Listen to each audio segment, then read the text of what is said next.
بسم الله الرحمن الرحيم. الحمد لله رب العالمين، والصلاة والسلام على الأتمان والأكملان على أشرف الأنبياء وإمام المرسلين نبينا وحبيبنا محمد وعلى آله وصحبه أجمعين ومن تبعهم بإحسان إلى يوم الدين وبعد. بینندگان عزیز و گرامی، سلام الله علیکم و رحمته و برکاته. باز هم با قسمت جدید برنامه گناهان کبیره خدمت شما عزیزان و سروران هستم. البته در این قسمت به دو گناه کبیره می پردازیم، دو گناه را اشاره می کنیم. گناه اول دروغ گفتن بر الله و پیامبر، و گناه دوم فرار از میدان معرکه در جهاد. دروغ گفتن بر الله و پیامبر گناه بزرگی است. حتی بعضی از علما دروغ گفتن بر الله را مخرج از ملت می‌دانند، که با کسی که به الله و پیامبر دروغ میگوید این انسان کافر می شود. این فتوای حکم یک تعداد از علماست.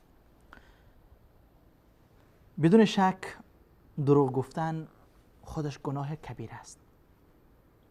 در صحبت‌های روزمره‌مان، در زندگی عادیمان، اگر ما دروغ بگوییم در حقیقت مرتکب گناه بزرگ شدیم، چون الله متعال دروغگویان را لعنت و نفرین کرده است. اما وقتی که حالا این موضوع ما نیست، موضوع ما دروغ نیست، تنها دروغ نیست، موضوع ما دروغ بر الله و پیامبر است که این درجه و شدت ای بالاتر از دروغ هست که به غیر الله و پیامبر گفته می شود. وقتی که دروغ گفتن به یک انسان گناه بزرگی باشد، حالا چه فکر میکنید که کسی بر الله دروغ بگوید و به پیامبر دروغ بگوید؟ الله متعال در مورد کسانی که بر الله دروغ میبندند و یا دروغ میگویند میفرماید در روز قیامت تو خواهی دید، ای پیامبر و ای مخاطب، در روز قیامت تو خواهی دید کسانی که بر الله دروغ میگفتند که چهره هایشان سیاه شده است. اعوذ بالله.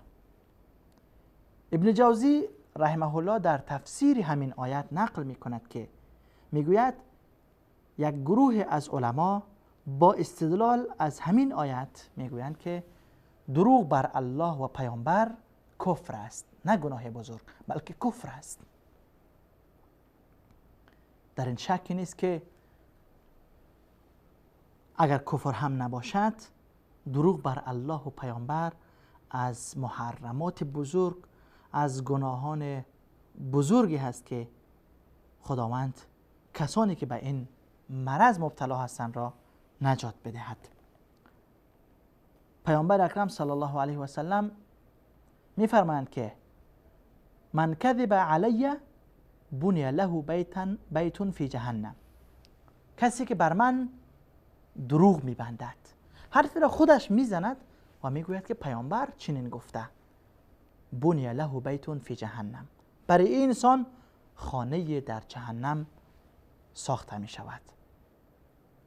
همین مطلب در روایت دیگر چنین آمده است که پیامبر اکرم صلی الله علیه و سلم فرمودند که من کذب علی متعمدا فلیتبوأ مقعده من النار.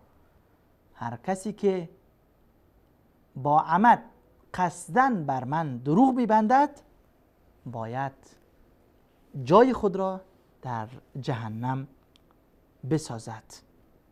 یعنی کسی که دانسته و فهمیده بر پیامبر صلی الله علیه و سلم دروغ میبندد، از پیش خود حرف را میزند و میگوید که پیامبر چنین گفته است.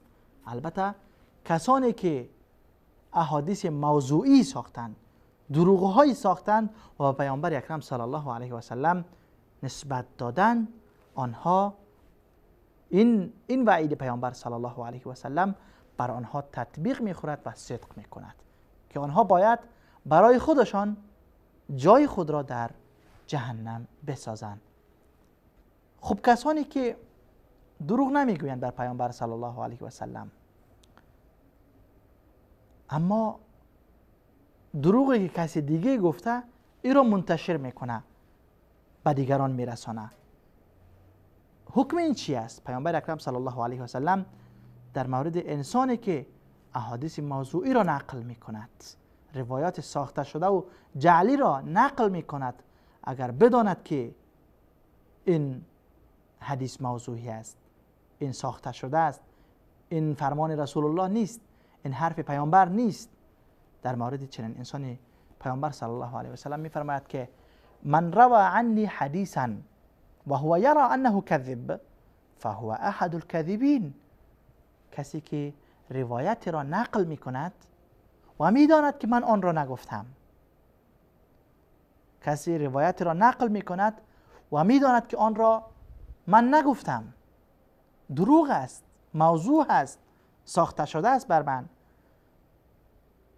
پس این انسان یکی از کاذبین و یکی از دروغگویان و یکی از کسانی است که مستحق جهنم می شود و مستحق لعن و نفرین الله متعال می گردد. پیامبر اکرم صلی الله علیه و سلم در روایت دیگر می فرمایند که ان کذبا علی لیس ککذب علی غیری، دروغ بستن بر من مانند دروغ بستن بر هر کسی دیگری نیست. چرا؟ چون ما حرفی را که به پیامبر نسبت بدهیم که پیامبر چنین گفته، دیگران این را شریعت پنداشته عمل میکنند، دیگران این را دین میپندارند، پس گویا ما دین ایجاد کردیم، دینی تحریف کردیم، دینی ساختیم، حکمی از پیش خود ساختیم که الله پیامبر آن را نگفته. پس دروغ بستن به پیامبر مانند دروغ بستن به انسانهای غیر پیامبر نیست، چون حرفهای پیامبر دین است، شریعت است، حکم الهی است. پیامبر صلی الله علیه و سلم میگویند که یقینا دروغ گفتن بر من مانند دروغ گفتن به دیگران نیست. در ادامه میگویند که من کذب علی متعمدا فلیتبوأ مقعده من النار. کسی که بر من عمدن قصدن دروغ میبندد، دروغ میگوید، جای خود را در جهنم و در آتش بسازد. در حدیث دیگری پیامبر اکرم صلی الله علیه و سلم همین مطلب را به صیغه دیگری میگویند که من یقل عنی ما لم اقله. کسی که از طرف من چیزی را میگوید که من نگفتم، میگوید که پیامبر گفته، حالا اینکه پیامبر نگفته. کسی که چیزی را میگوید از طرف پیامبر که پیامبر آن را نگفته است، فلیتبوأ مقعده من النار، باید این انسان جای خود را در جهنم بسازد. پس دروغ گفتن وقتی که به پیامبر چنین باشه، کسی به پیامبر دروغ بگوید، او باید جایش را، خانهش را در جهنم بسازه. حالا کسی که به الله دروغ میگوید، این بزرگتر از او است و قبیحتر از دروغ بر پیامبر هست. پس دروغ بستن و دروغ گفتن به الله و پیامبر یکی از گناهان بزرگ و یکی از جنایات بزرگی هست که بعضی ها به این مبتلا شدن. بعضی ها به این مبتلا شدن. ما میبینیم بعضی ها را که روایت های جعلی که نه حضرت علی گفته و نه حضرت حسن گفته و نه امام جعفر صادق گفته، دروغ های میبندند به الله و به پیامبر و به امامان دین و مردم را گمراه میکنند با این دروغ ها. این آخوندهای دروغگو، این آخوندهای کذاب باید بدانند که همراه کفر و نفاق و زندقیشان دارن بر خود در جهنم خانه های می سازند. من کذب علی متعمدا فلیتبوأ مقعده من النار. کسی که عمدن و قصدن بر من دروغ میبندند باید جای خود را در جهنم بسازند. اکثر مطلق این آخوندها وقتی که دروغ میگویند خودشان میدانند که دروغ میگویند، خودشان میدانند که دروغ میگویند. کسانی که این دروغ ها را در کتاب ها نوشتن، روایت های جعلی و قلابی را تزویر کردند، در کتاب هایشان جمع کردند و نوشتند از این آخوندها، آنها میدانستند که دارند دروغ می نویسند، دارند روایت های جعلی و دروغین و موضوعین می سازند. آنها در حقیقت برای خود خانه های در جهنم ساختند. این یکی از گناهان بزرگی هست که خداوند ما و شما را حفاظت بکند و کسانی که به این گناه ها مبتلا هستند آنها را توفیق و هدایت نصیب بکند. یکی دیگری از گناهان بزرگ فرار کردن از میدان جهاد، از میدان نبرد است. وقتی که لشکر اسلام با لشکر کفر مقابل هم ایستاد می شوند و می جنگند، اینجا فرار برای مسلمان ها جایز نیست مگر در دو حالت که در آیه‌ای با آن اشاره می شود و به آن می پردازیم.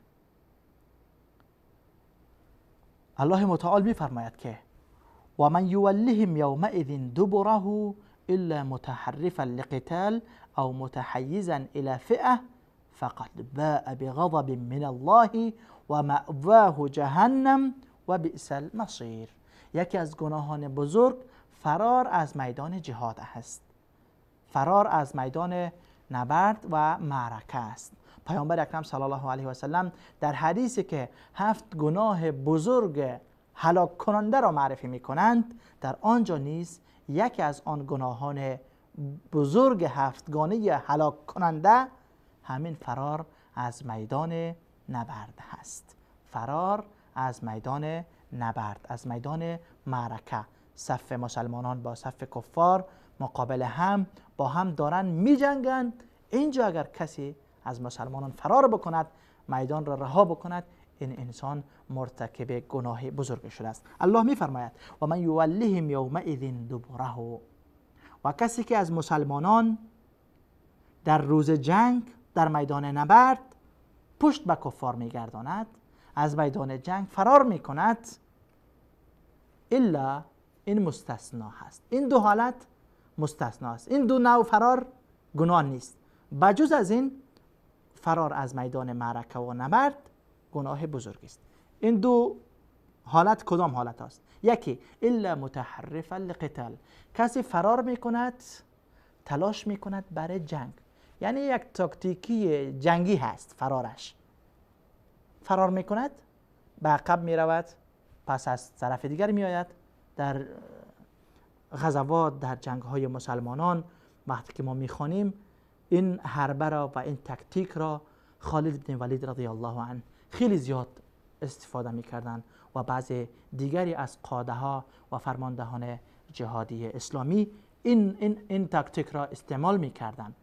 مسلمانان با کفار در حال جنگ هستند، یک گروهی را پشت سر میگذاشتند، برای اینها میگفتند که وقتی که ما چیز میکنیم، جنگ میکنیم، در هنگام جنگ ما پیشروی دشمن را اعلام میکنیم و به عقب فرار میکنیم. در دو طرف میدان جنگ هم نیروهای جا به جا میکردن. اینها وقتی که کمی جنگ میکردن با کفار عقب نشینی میکردن. یک عقب نشینی دشمن را فریب میداد. دشمن فکر میکرد که خلاص مسلمان ها شکست خوردن، دنبال مسلمانان میدویدن. اینجا همون معنویات کفار، معنویات جنگیشون ختم میشد دیگه. خلاص اونا معرکه را ختم شده فکر میکردن و دنبال مسلمانان میدویدن. آن دو طرفی که دو گروه دیگر را که پنهان کرده بودن، اینها یک بیرون میشدن و از عقب بالای کفار حمله میکردن. کفار که جنگ را ختم شده فکر میکردن، یکی میدیدن از پشت سر بر آنها حمله شده است. اینجا تمام معنویات آنها شکست میخورد و دشمن را این گونه شکست میدادن. پس فرارهای تاکتیکی در جنگ در میدان نبرد گناه نیست. به عقب فرار میکنه، دست راست فرار میکنه، دست چپ فرار میکنه. فرارهای تاکتیکی که جز جنگ است، جز معرکه هست، این گناه نیست، بلکه الحرب خدعه، در جنگ فریب جایز است. یک گروه، یک مستثنا، این نوع فرار گناه نیست. و دوم او متحیزا الی فئه، دوم کسانی فرار میکنن به سوی جماعت دیگری. تعداد مسلمانان کم است، تعداد کافران خیلی زیاد است، چند برابر مسلمانان است. خب این لشکر توانمندی این را ندارد که حالا با این کافران زیاد بجنگند. اگر اینها اینجا فرار میکنن، میروند به لشکر عقب، میروند به عقب به جای دیگری که اونجا مسلمانان است، با لشکر اسلام در آنجا میپیوندند تا دوباره بالای کفار حمله کنند، این نوع فرار هم جایز است. بجز از این دو نوع دیگه فرار از میدان جهاد، از میدان معرکه گناه بزرگی است. یکی فرار تاکتیکی در هنگام جنگ که جزء همون معرکه است که اصحاب رسول الله صلی الله علیه و سلم و بعد از فرماندهان جهادی این تاکتیک را خیلی زیاد استعمال می‌کردند و خیلی هم موفق و مفید تمام می‌شد. در حقیقت معرکه ها را به نفع مسلمانان تمام و خاتمه می‌کرد. و دوم، مسلمانان وقتی که کم باشند، تعدادشان بسیار کم باشه و تعداد کافران خیلی زیاد باشند، اینجا این مسلمانان باید فرار بکنند، باید عقب نشینی بکنند، برای به لشکر مسلمانان که پشت سر هست با آنها بپیوندند و باز بالای کفار حمله بکنند. الله متعال میفرماید که ان یکم منکم 20 صابرون یغلبوا 200. ای مسلمانان، اگر از شما 20 نفر صبور باشه، صبر کننده و تحمل کننده و با تحمل باشه، اینها غالب میآیند بالای 200 تن از کافران. 20 مسلمان صابر بالای 200 کافر غالب میآیند. درست است؟ 20 مسلمان بالای 200 کافر، یعنی هر مسلمان برابر 10 کافر می جنگیدن. این آیت به این معناست که اگر در جنگ مسلمان ها 20 نفر بود و کافران 200 نفر بود، اینجا دیگه حق فرار را نداشتن. این 20 نفر مسلمان باید در مقابل 200 نفر کافر می جنگیدن. اول حکم برمی بود. هر کسی که از این 20 نفر از مقابل 200 نفر فرار می کرد، این و تولی یوم الزحف در حقیقت مرتکب شده بود و این گناه بود. اگر 20 نفر مسلمانان بود اما کافران 400 نفر، خب مسلمانان را خداوند میگوید که یک مسلمان برابر 10 کافر می جنگه. حالا اینجا در مقابل یک مسلمان 20 کافر است. اینجا مسلمانان حق دارند که به عقب نشینی بکنن، عقب فرار بکنن. اما اگر 20 بودن، کافران 200 بود، یعنی یک مسلمان در مقابل 10 کافر، اینجا حق فرار نداشتن. این اول حکم بود. آیه بعدی آمد این حکم را منسوخ کرد. آیه بعدی آمد الله متعال میفرماید که الان خفف الله عنکم و علم ان فیکم ضعفا. حالا خداوند از شما تخفیف کرد. اول باید هر مسلمان در برابر 10 کافر می جنگید، نه، حالا تخفیف کرد. و علم ان فیکم ضعفا، و الله متعال میداند که در شما ضعف از ضعف بشری، از ضعف انسانی هست. اینجا الله متعال میفرماید فان یکم منکم 100 صابره یغلبوا 200. اگر از شما 100 نفر صابر، 100 مجاهد صابر باشد، برای 200 نفر کافر کفایت میکند. 100 نفر مسلمان بالای 200 نفر کافر غالب میآیند. یعنی اینجا ما از این آیت تولی یوم الزحف میفهمیم که کدام فرار گناه است از میدان معرکه و کدام فرار از میدان معرکه گناه کبیره پنداشته نمی شود. اول این بود که اگر 20 نفر مسلمان می بود، باید این 20 نفر در مقابل 200 نفر می جنگیدند.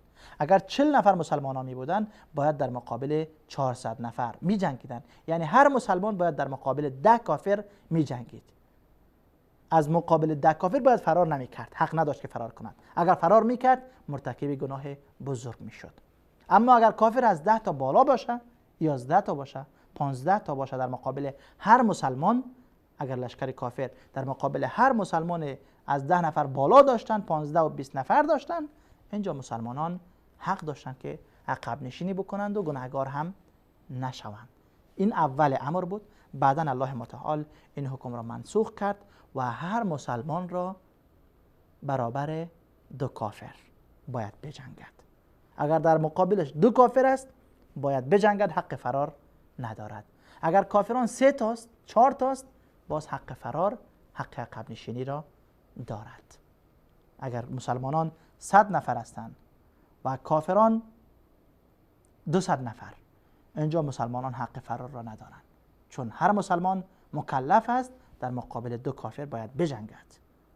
اگر از 200 تعداد کافران زیاد می شود، 300 هست که برای هر مسلمانی 3 کافر می رسه، برای هر مسلمانی 4 کافر می رسه، اینجا حق دارند که مسلمانان عقب نشینی بکنند با لشکر بعدی بپیوندند.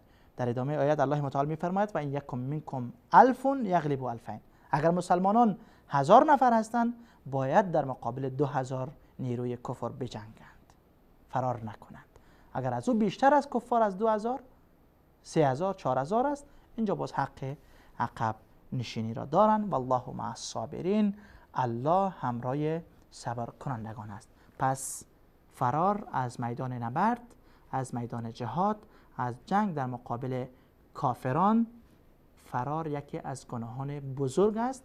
اما دو فرار، ما گفتیم دو فرار گناه بزرگ نیست که آیت خودش او را استثناء می کند، مستثنا می کند. یکی فرارهای تاکتیکی که جزی معرکه و جزی جنگ است، فرمانده مسلمانان لشکر توزیع میکنه، و یکی از تاکتیک های جنگش همین است که باید یک گروه مسلمانان یک بار به عقب فرار بکنند یا دست راست فرار بکنند، به یک طرفی باید فرار بکنند تا اینکه کافران را فریب بدهند و در دام خود آنها را اسیر بگیرند. این فرار جایز است، جزء جنگ هست. و فرار دومم وقتی که مسلمانان کم باشند، تعدادشان خیلی کم باشه از کافرها. در اول در مقابل هر 10 کافر اگر یک مسلمان می بود حق فرار نداشت، از او بیشتر می بود حق فرار داشت، و بعدا این حکم تخفیف شد. الله متعال گفت در مقابل هر 2 کافر باید یک مسلمان بجنگد، و از او بیشتر اگر کافرها تعدادش زیاد میشه مسلمانان اینجا حق دارند که بروند به عقب با لشکر جدیدی وارد صحنه شوند. البته این حکم الهی است، اما مسلمانان عموما وقتی ما میخوانیم در اکثر غزوات اگر مسلمان ها 10,000 می بود کافران 1 لک می بودند. اگر مسلمانان 30,000 باشه کفار 2 لک و 3 لک می بودند. این 20,000 و 30,000 مسلمانان هیچ وقت فرار نکردند از میدان نبرد، از میدان جهاد، بلکه جنگیدند و در اکثر غزوات بالای همین لشکرهای چند صد هزاری کافران در نبردهای مختلفی در فارس و روم مسلمانان پیروز شدند و پیروزی‌ها و فتوحات بزرگی را لشکر اسلام با داشتن قلت هم، عدد کم هم توانستند که پیروز شوند و دشمنانشان را شکست بدهند. این بود کبیره دیگر، گناه بزرگ دیگری که در موردش صحبت کردیم. امیدوار هستم که مستفید شده باشید. تا قسمت بعدی، تا کبیره بعد، تا گناه بزرگ دیگری که خدمتتان به معرفی میگیرم، همه شما از آن را به خداوند یکتا و یگانه میسپارم. الله یار و مددگارتان. و السلام علیکم و رحمت الله و برکاته.